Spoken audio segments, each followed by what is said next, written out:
Welcome to Super Happy Dragon Lucky. The show will begin momentarily.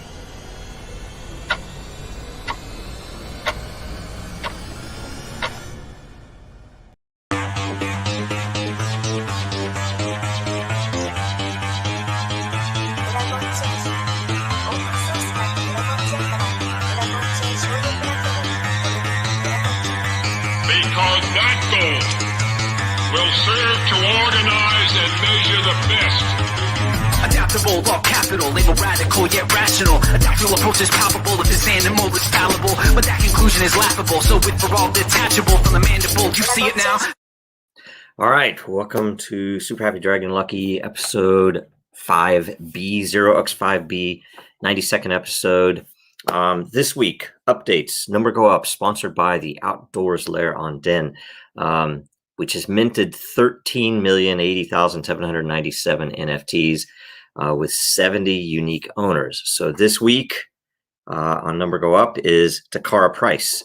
And the reason that we talk about this is that this is the shield for volatility for enterprises using a blockchain. And it's a very interesting system which starts with a stable price and ends with time as the method to capture or lock in your fee rate. Very interesting stuff. If you know how it works, it is a little abstract, but it has worked for quite a while, and it's an amazing system, if I have to say it. Next update. The May 2021 LCP proposal phase has started today. It will last for a week. The commitment phase will start next Tuesday. And out of this, millions of NFTs will be created. And this is all a part of Dragonchain's enterprise NFT system. And the interesting thing about it is that basically it's a demonstration of how scalable our tokenization model is, where you can create NFTs, use them, transfer them at some point even internally. But in the end, if you want to take them out and export them to Ethereum, you can do it at any time you want as a user, totally up to the users on Den. And this can be done for any business. Really interesting stuff. Next update is that the recent Den governance vote has been implemented, which was a vote on whether or not we should modify the content creator reward algorithm to counter a number of attacks that the community had seen. And it's interesting because you could consider them attacks, you could consider them not. Basically, it was someone optimizing their behavior for the algorithm to benefit themselves, which is the whole point of it. And whenever that veers from the ideal of providing better content, we can adjust the algorithm. And this one is very effective. We do think it's been live since yesterday, where I guess the second half of it has been live since yesterday. The first half was last week, where one way or another, even if someone downvotes a post by a large amount of energy, and normally you would see this as negative, you will no longer see it as negative. You will see it as an absolute amount of the total energy in that marketplace to evaluate that content. That's a mouthful, sorry, but that the rewards are based upon the consensus. So when you go in, you won't see, hey, this has been downvoted, this has been upvoted. You'll see that there is a certain amount of activity around that content, which means, it's a signal to you that, okay, there's a lot of activity there. This might be a trending item. I need to weigh in up or down. And the earlier you do that, the more you stand to benefit, which is, what we want to tune for behavior. You should be evaluating content for content's sake and not for the personality involved. Don't worry about whoever is posting it. Vote on the content if you want to benefit, if you want to actually mine more matter. That's the point of it. So go check that out. Go play with it. This has only been live for half of a day, I think now. So it's worth checking out in case there are any, unknown issues with it. Let us know. Last update is on Dragonchain, a recent blog on blockchain-based accounting and crediting of greenhouse gases for sustainability. And frankly, for businesses, we've gotten a lot of interest from businesses, particularly in Europe, but also in the States, about tracking manufacturing and tracking some of the supply chain pieces and definitely some of the other areas around carbon use, particularly for tax breaks and to avoid penalties in certain areas of the world. There's a lot of interest on this topic, and we included in the blog info about tracking incentives and everything around it. So those are all the updates. We'll be right back with guests after this. Now, more than ever, our data is at risk. Our supply chains are in jeopardy. Our systems are broken, and businesses feel powerless. Dragonchain gives you a different way, a safer way, a better way, and you have power over your data. Dragonchain gives you proof in an untrusted world. Build now at dragonchain.com, America's blockchain. All right, welcome our guests. We have Phil Abraham, founder of Cloudface Tech, former supply chain executive at GM and Dragonchain board member. Hi, Al. Hi, Abraham. Hi, Phil. Sorry, I'm trying to read here. I'm horrible at this. Dr. Al, PhD in computer science, holds over 8 patents in polymorphic cyber engines, and is the chair of the Quantum Encryption Committee. Trey Rutledge, director of business development, strategic partnerships for Dragonchain. How's everybody today? Great. Absolutely wonderful. All right. So first question, new. First what? First question, what's new? What's going on? Ooh, what's Anybody? new? I guess I should talk about the changes that we're making to the polymorphic engine to make it stronger. How's that? Oh yeah, sure. That's a good one. Yeah. Okay. We've recently had some interesting changes that we're making to the polymorphic engine. One of them is adding an extra security multiplier that comes from compressing the data. We do a special compression step, and depending on what comes up, we can increase the security from a factor of 50 to about a factor of 1,000. So that's being added in, and that's about the newest thing that I've got. That counts. That counts for something new. Okay, so I'll get straight into the topics. We'll try to run this faster than an hour today, right? See how it goes, right? Okay, so first up we have recent hacks and compromises. So I have on the list, Tesla has an issue, and it's probably a drone flying over a car, right? DC police personnel files obtained by hackers, computers, and then the last one is computer scientists discover new vulnerability affecting computers globally. The last one I hadn't seen. What is it in particular? Do you know? Well, basically, Spectre is a way that people were thinking that they could keep computers safe in hardware, and they found a way into it. Unfortunately, this is an arms war that we have between the hackers and the cybersecurity people. Somebody comes up with something new, hackers take a while, they break it, then we get new defenses. And in this case, the hardware that's been in there for use has been in there for a long time. It's almost in every computer, and so Spectre is no longer viable as a way to keep the computer safe. Interesting. And on the Tesla one, it mentions a drone. Does it have to be something? And I don't know if you looked at it, right? But is it something that needed to be in motion or something, or is that just a? It's probably a proximity attack, like a playback. Mm-hmm. Right. Okay. What you do is you have to be in proximity to be able to affect the to affect the unit. I mean, we see this all the time in playback attacks. You know, you have to take your key fob up to the car.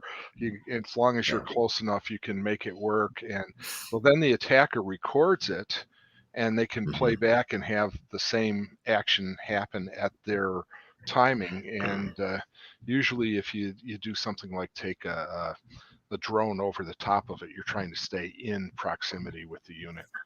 Okay. Yeah. So don't unlock your car if you see a drone nearby, right? Use the key. Use the key. And then I wonder if they can, drive it off. If they're okay, if I'm in a drone, can I, since it has the ability to drive itself, theoretically, could I just take it over and drive it wherever I want? Theoretically, that's possible. Yeah, that's pretty cool. That's interesting. Okay, and you mentioned the attack defense. I once saw, and I cannot remember who it was. This would have been in the 80s. Something on C-SPAN, and it was literally it was talking about military. It was talking about since ancient times, different types of arrows, different types of shields and armor and cannons, and they keep growing up, and it's interesting because back then they weren't talking about cyber at all, right? It was all literal warfare, but it's always interesting to me because it's the same thing. It's the same pattern continuously. So pretty cool. Okay.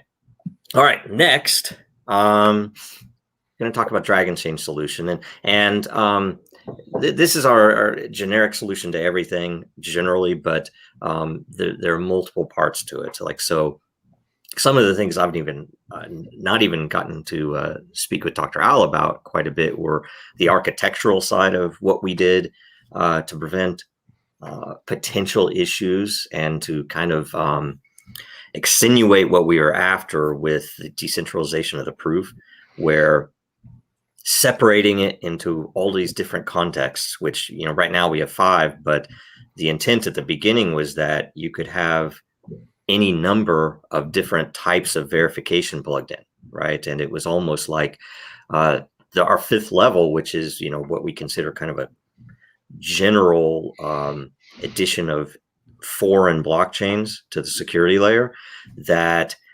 it's interesting because the actual goal there is to get as much hash power or network power, if it's say staking or something, but also to get the variety of consensus algorithms that we would, let's say one of the major consensus algorithms is found to be broken in a few years, that this would basically say, well, all of them would have to be broken to break that context. And then the other ones are mostly set up as a way to decentralize as quickly as possible the proof of your data, and do it in a very cheap thing, a very simple thing to do, that can happen really fast. It doesn't have to wait for the global consensus from, it's not a single chain. So those things were all plugged in, and we had the data and proof separation and the sharding, which basically retains control of all of the data at the business level or the user level.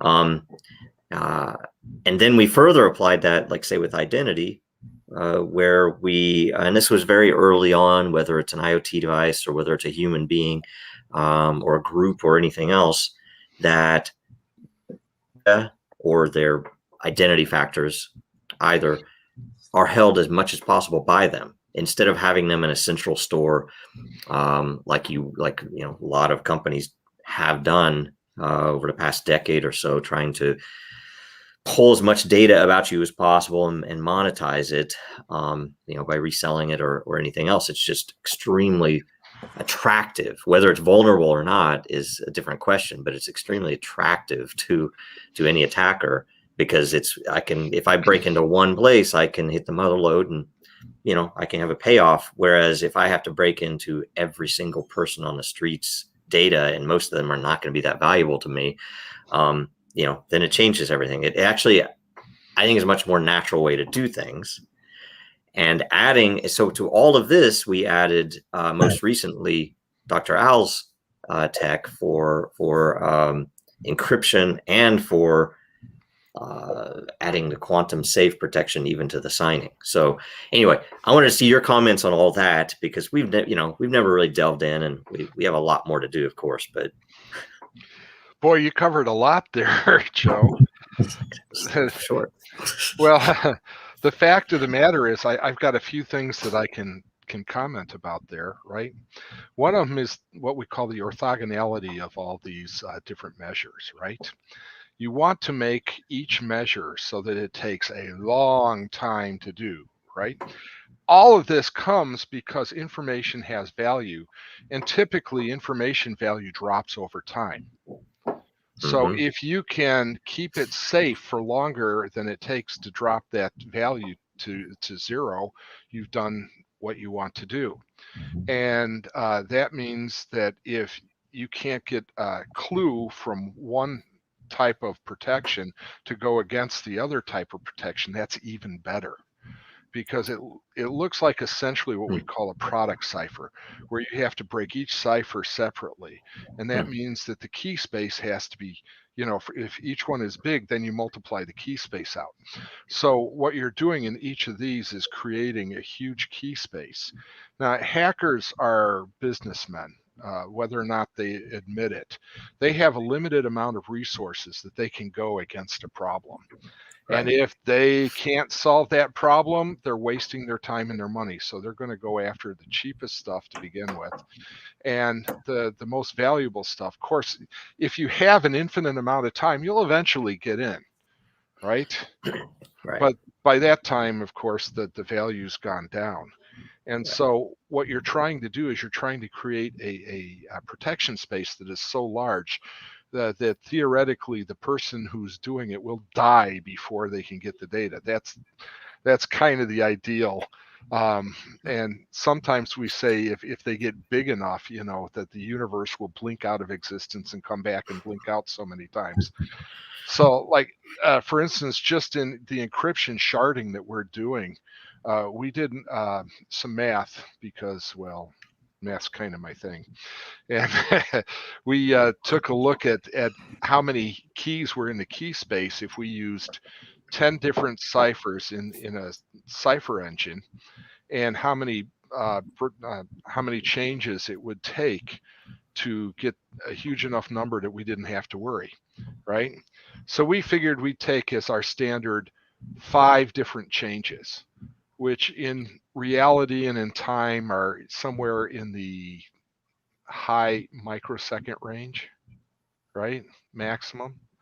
And we could get a key space of 10 to the 1500th. And in case you don't know what that means, that's a pretty freaking big number. And if you can handle 200 billion checks a second, you're over 3,500 years in to try and just break that area, Wow. And I used 6 really simple ciphers and only 4 good ciphers. All right, and now that led us to the observation that probability had to be big, and we needed to do big random number generations. And this is something that we're going to be we have actually started to add into the engine, but it's going to become a lot stronger very quickly, so that we can use it for digital signing and other choice selections. We use a polymorphic random number generator, which is a base for the polymorphic encryption and other things that go around it. And in the polymorphic random number generator, we use a construct called a Gephi generator. And a Gephi generator takes a bunch of generators and puts them and decides which one to pick, sort of pseudo-randomly. And we use it for a very short time, the time to live, right? And then we replace it and use new ones. And actually, we have multiple Gephi generators active at the same time. This creates the same effect as sharding, but for random number generators. And it is a nasty, nasty concept, because one of the things that we found out was we tried putting bad random number generators in there. And we discovered that if you put bad number generators in there, you actually get a little bit of a reduction. But it turns out that even if all your RNGs that you're using in your Gephi generator for the shard are bad, we get better generation. So we're actually resistant to injection attacks going in there. And that allows us to be able to keep things going safer, and we can make almost an unlimited long cycle length, and we can repeat numbers in there without going through the full cycle, and it makes it tons stronger, so that we can add all that randomness in there. And I'm a great fan of randomness as long as you can follow it, which sounds sounds goofy, but we can. That's really interesting though, because I mean, theoretically, let's say of the say you pick 5 that aren't bad random number generators, that and let's say 2 of them are bad, we just don't know it yet, right? That's actually a beautiful thing. That's the same. That's kind of the same model we used on the blockchain side. That it is very much, there are unknown unknowns, and so we need variety, right? Yeah, so and awesome. If we do it so that we can bring them in through libraries, we got big choices, and we can take out what we don't want when they're proven bad and put in the new stuff as it becomes available. That's great. That's amazing. And the other thing that you mentioned, which is probably the high level big picture of this, is it is the model where the common criminal won't break into your house. They'll check the door, right? They'll they might ring the doorbell, see if you're there. They'll check if it's locked. If it's locked, they'll go to the next house. I mean, they're typically not going to go the extra mile. So this is literally a relative barrier, depending on what type of data you have. The better you protect it, the less likely someone will attempt to come in. And definitely, that's just an interesting thing to me, that if you leave something open, somebody's going to come in. So well, what we're doing is we're actually taking an approach that we call attack the hack, right? I want the hacker to have to defend against me. I'm tired of defending against the hacker. I'm an offensive guy, so I'm going to be offensive in there and go after him. Nice, very nice. Okay, that's great. So I'll go into the next topic: recent government initiatives. And I stay out of politics these days. I think everybody knows that. So I haven't not been paying as much attention to some of this as maybe I should be. So there's a Biden order to require new cybersecurity standards, particularly in response to SolarWinds attack. So what do we know about this? Ooh. And that might be, I don't know if it's a Phil question, a Trey question, or Dr. Al question. But it is for us. I mean, there are opportunities here, obviously, right? That if all of the agencies and divisions of federal government are going to need to have some response to this. I'll make a simple statement. Let me start with a simple statement. Once you have standards in place, they're obsolete. Right. You just got to keep working. Oh yeah. Yeah. And I agree, Doctor. I agree with that. The standards become obsolete, and that's why your other statement about offense. That's the real key. And the key is offense. Going on offense and going after the hackers in a very aggressive, offensive way. Yeah, the standards in place are the minimum that you have to have while you're working on changing things. Right. The new standards, I don't know if you know how long it takes to get a new standard in place. I mean, yeah. Well, it's a long time, even in industry, let alone federal government. So, yeah. I mean, NIST has comment periods, and then they look at things. They solicit responses. Now, when they're soliciting responses, a lot of people are working and they're trying to get their new ideas in, and then they check them and they test them for a while, and then they strip out the old ones, and then they start new, on the new ones. But a cycle is anywhere from 1 to 3 years, easy. Right.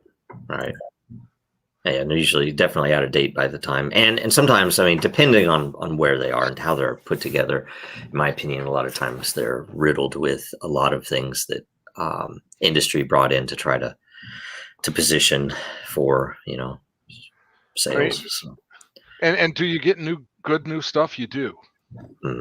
But let's be real. People are trying to sell their product, and they're going to try and block other products, and so it's kind of philosophically, it's a problem. Yeah. So standards work are kind of there's good to them, of course, but there's a lot of I think unintentional bad. So anyway, that's awesome. Anyway, but this in particular should be an opportunity for sales and for what we have built, and the fact that we can answer a lot of the patterns and that they will be calling for us. So it's good. I've been impressed with how much they've embraced innovation. Really, I'm impressed. I really am. Yeah. It's always good when they at least come out requiring advancements in what they're using, because it is our data after all. So hopefully they'll try to protect it better than they have in the past, right? I've been in at least one of the data breaches that was, I'm sure Dr. Al was too, that was held by the government. That was my personal data. So it's not fun. I'd always wondered how soon that would come, knowing that system. Anyway, next topic: enterprise NFT and tokenization applications. And the reason that we bring this up is that we're starting to see a lot more people come in at the enterprise level with an interest in these tokenization features. And so, we wanted to basically talk about a couple of applications and how we envision them being used, and how people are kind of, starting to introduce the conversation when we're, on a sales call. And it's interesting to me because it's coming from the outside. I mean, even back when I was at Disney, I had brought up a few tokenization things that at that time would sometimes not necessarily scare people, but they didn't understand. It was they would, I think, misinterpret some of what we were talking about because of what's happening on the outside in the outside world with the cryptocurrencies and everything else that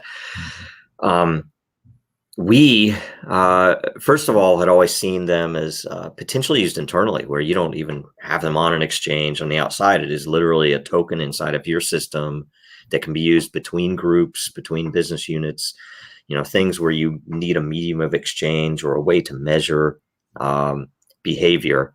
And that we, because of that, found a lot of really interesting ways to make them very scalable. That you can produce these things radically cheap, and they're all, it's Dragonchain, so you're protected by all of the security of all of the other chains, as an example. But we've seen them we've used them to affect human behavior, and it could be team, it could be individuals, it could be anything else, but it's basically to try to get humans to follow a process.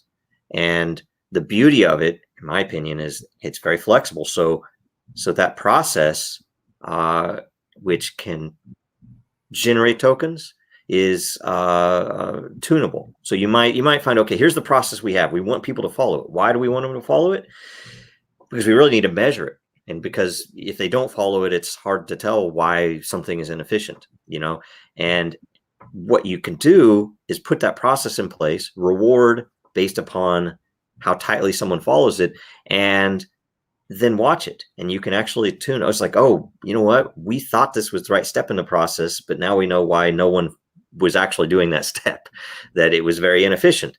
And so we can then remap the process and improve the system over time, all the while rewarding the people who are following the process best. So a really interesting thing. And we've recently had people asking about the use of NFTs in particular, but tokenization in general for supply chain, and how you can handle the traceability, even the ability to move NFTs between sensor devices, on cargo ships or in containers or whatever else, so that those devices can have particular rights. Whereas when the NFT moves, the rights change, right? That, okay, I no longer, my truck no longer holds this container, and therefore the NFT moves to the next, to the train or to whatever comes next in the chain, and that I can no longer update its the sensor metrics on it, the temp and whatever else I might be tracking. So things like that have been really interesting. And Phil and Trey, I mean, you've been on more calls than I have, but I've been surprised by a couple of these things popping up. So what can you tell us? What am I allowed to say? You know the rules, right? So right. Go ahead, Phil. I was going to say that I'm just amazed at how many NFT phone calls I'm on now. Yeah. Right. I'm just amazed, because there's two things going on in my world. You read some general articles in the, online about NFTs that don't really have much meat with potatoes. And then at Dragonchain, I'm on phone calls, many per day, with potential clients that are building out NFT platforms. It's very interesting to see this world grow. Yeah, and the scope of the NFTs, it's not art. It's art is a piece, but we're seeing a lot of the functionality of the NFT and using it for reconciliation, and like you're just alluding to there, just the tracking of the whole process, and that's where it gets fun. Right. And we had a few potential projects way back, and this would have been before Dragonchain was released, even, that I had wanted to build a system that would allow something like a high value item, like say it's fancy speakers or a very expensive purse or things like that people do resell. Right. I mean, they don't resell shoes. Typically, they don't resell certain types of clothing. Sometimes they do, but something like a purse or something like, fancy speakers, people do resell them. But the problem is, even on respected sites like Amazon, you have to be really careful, because half the time it is a knockoff, and it's you have to think about it. First of all, the presence of knockoffs in the marketplace reduces the value even of new items from these brands, right? So I don't think a lot of them understand, we don't want knockoffs. We want to, try to get Amazon to stop selling the knockoffs, and, they're somewhat unwilling because they're making a lot of money with it. So I've seen them turn a blind eye, even to Dragonchain merch. We had to have a lawyer. We had to stick a lawyer on them multiple times just to remove Dragonchain merch from Amazon, right? And that's a low dollar compared to $1,000 purse or thousands of dollars speakers, and it's a weird thing to me, because I'm going to just rant here, but they still this knockoff, this basic pirate company still holds our trademark inside of Amazon's ecosystem. We can't actually get our store, and it would cost me a crap load of money just to get Amazon to say, oh shoot, that's not theirs. And the support's legally acknowledged it, but there's nothing there for them to do unless I spend money to fix it. And so I can't even imagine what what it costs for some of these manufacturers to go in there. And so you could do it on Ethereum, of course, but it would not make sense. Bottom line, it would be stupid to do that on Ethereum, because you're talking about, I'm producing millions of items. I'm not going to spend $6, let alone $80, to create an NFT for every one of these items. That's dumb. What I can do is I can create millions or billions of items and put this tag in every one of them. And ideally it would, if it's a high dollar item, I would put my money in hardware so that you'd have some piece of hardware that can prove, it can sign an NFC request or something, right? That would be the ideal. I have an RF, I can hit it with an NFT and it actually signs a message. I'm like, okay, that's the only one. That tag came with the purse. I'm not gonna sell the or the speaker or whatever else. I'm not going to have to worry about this being real. I can go check the manufacturer's side. I can see the chain all the way from the manufacturer, and potentially, let's say I bought it from the original owner, right? The great thing there is now I can prove it when I resell it, which means that value is going to be higher, which means I'm more likely to sell this to buy the next version, right? And so the whole thing about value is built into it with authenticity. And so there are a bunch of ways you could do it.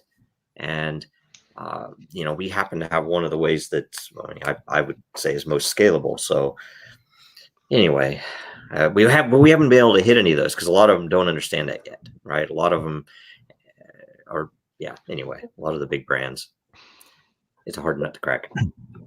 I love that they're reaching out to us, understanding that we have no mining involved with our NFTs. So a lot of environmentally conscious people reaching out because we are not using electricity. And I love that's starting to, right.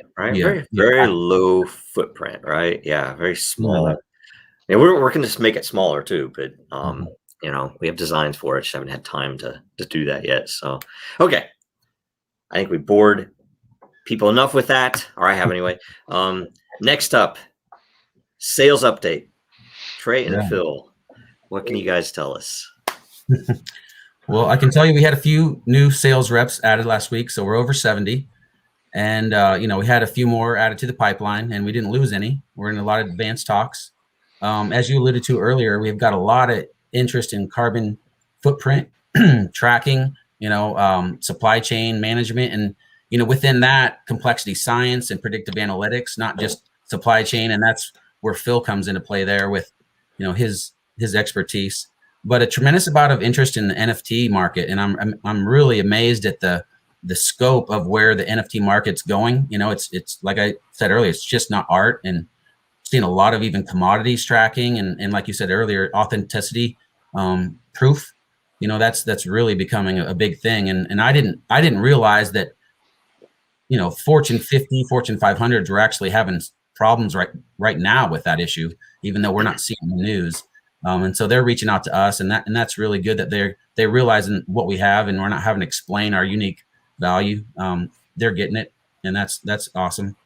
And just within that supply chain tracking, I'm seeing a lot of companies realizing that the initiatives coming down from the Biden administration are going to get into tracking of electricity, oil, gas, and there's a lot of things coming in the pipeline that I think with all these like we alluded to earlier, all these initiatives coming out in the paper, I think that same information trail is getting into these CEOs, and they're realizing there's going to be some changes that are coming quick, and they're preparing to make changes, and we're one of the candidates. So that's awesome that we're being reached out to as opposed to me getting on the phone. Right.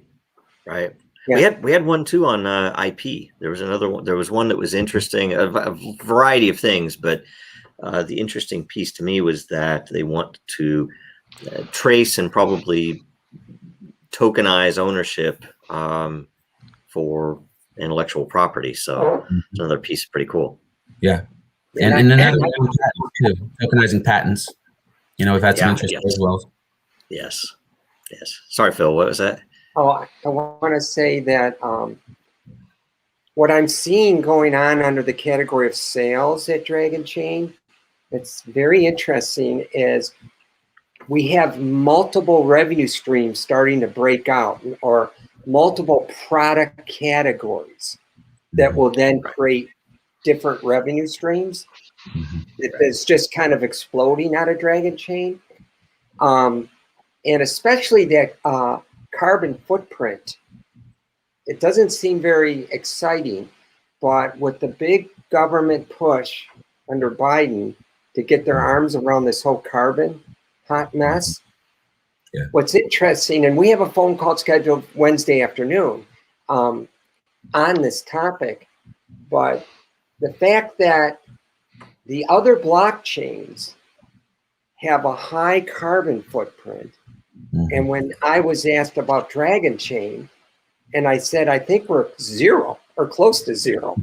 And it just, they didn't understand me when I said that to them. So they emailed me back a few more times and said, could you please clarify that? I had to go double check with Trey. Then I got back on there and said, yes, it's another good thing for Dragonchain. So that'll bust out into its own product category. Then the other two trend lines, which leads into complexity science, which leads into being able to make decisions 6 to 12 months in advance on sales. What I'm seeing is Trey used to have to go out and grab clients and bring them in. Now, as we mentioned last week, they're calling us. But now what I noticed, and I am taking notes on this, I noticed that some of these phone calls we're on, they're asking us if they can become a customer before we can ask them to become a customer. We're supposed to ask them, would you be our customer? Right? That's generally how it's supposed to work. But like yesterday, Trey and I were on the phone with people way in another time zone, and they kept saying, you know, we'd like to start in 2 or 3 weeks. And we didn't get a chance to ask them to sign up. Right. So we had a couple of those calls yesterday so now they're calling us, we get on the phone, and they're asking if they can become a customer. Yeah. So those are two very important trend lines, which you'll see grow now. Sure. Very good. Quantum security, you know, that's we're getting that combination. People are scared right now. I mean, they honestly they're understanding that, you know, quantum computing isn't necessarily here now, but people are already getting hacked and they see what's coming down the pipeline. And I think that peace of mind is really what a lot of people are hanging their hat on. Yeah. I think there's a lot too of just timing. The fact that, you know, we've gone through enough, and I'm not even talking about cryptocurrency price, but we've gone through enough cycles where blockchain or cryptocurrency has come onto the world stage multiple times, right? And usually it has been around, oh my gosh, look at Bitcoin's price, right? That's how it usually gets introduced. But for whatever reason, sometimes that opens up new lines of communication into enterprise. And it's like that. I mean, I've noticed it because whenever you're past the crest of a bull market, you get more inquiries. And it's, at first it was a lot of definitely hype, or we would get requests for the last cycle, requests for marketing more than requests to build something, right? Let's partner so that we can talk about it, that type of thing. And now what I'm liking is that most of the conversations that we are in are related to actually building something. And, you know, they want to build something, or they want us to help with some initiative they have going. So there's some really neat stuff about that. And, you know, I still think it's this is probably the first phase of adoption, but the ones that get in early are going to change stuff. They're going to have some real power. So, you know, the calls I love are the ones where someone else took on the project and then they weren't able to produce. And then they realized that we can check all the boxes, and somehow they figured it out. And so they reach out understanding the unique value we present. We don't have to sell them. And that's the shift that I love to see in the conversation, is that they get what we can do. They're not asking, what do you do different? They reached out because they know we do it different. Right. And that's actually really good, because that's pretty much the process that I went through in figuring out what we now have, right? That, you know, and a lot of people, you know, it's like, it's a very abstract technology, you know, and not everyone is a math person or a software person or anything else. But when they apply the technology and use what, had been touted as, this is the, dogmatic, this is the blockchain to use. And then they realize, it doesn't scale in this way, or economically it doesn't scale, or interoperability. Interoperability. I can't use it with anything else, or I have to hire devs that don't understand anything that I do to build it, and it just doesn't work, right? So all of those things cause expense and failure, right? So that's why we built what we built. So it's, you're right. When they go through the process, as painful as it might have been, see, last cycle, I would tell you that had happened, but to a man, I think everyone that we talked to wasn't interested, because they'd been burned so badly by trying to, they stick their neck out to bring this tech in, and then it fails miserably. So they're not even interested in looking at how they could make it work. After a year of going through consulting fees. Yeah. And so that's an interesting thing to me. And we've been very consistent in what we've been saying for over 3 years, well, all the way through to 2014, in all truth. But when we were starting to talk out on the outside world about it, that we've been very consistent, but we have gotten better at communicating the actual message. We actually understand a lot more now about what works in describing it, as well as what works in actually building it. So anyway, our audience is a lot more educated as well now. I mean, just in the last 6 months, the level of the education and the knowledge that comes to us versus having to do that first 45 minutes or an hour of a call trying to tell them what is blockchain. That's what I love about it. The shift. Very true. Very true. Yep. Okay. So those are all the topics. Do you guys have anything you want to bring in before we close out? Anything coming on this week, before next? I want to hear more about the polymorphic. I want to hear more about that stuff we were talking about before this started. That was, what Al's doing in behind the scenes, and always growing, always making that shield stronger. It's amazing to me. Well, to tell you the truth, we have a technology evolution plan, shall we say. Right now, we're just in the beginning of polymorphic, and we have probably 30 or 40 more items that are planned, and wow.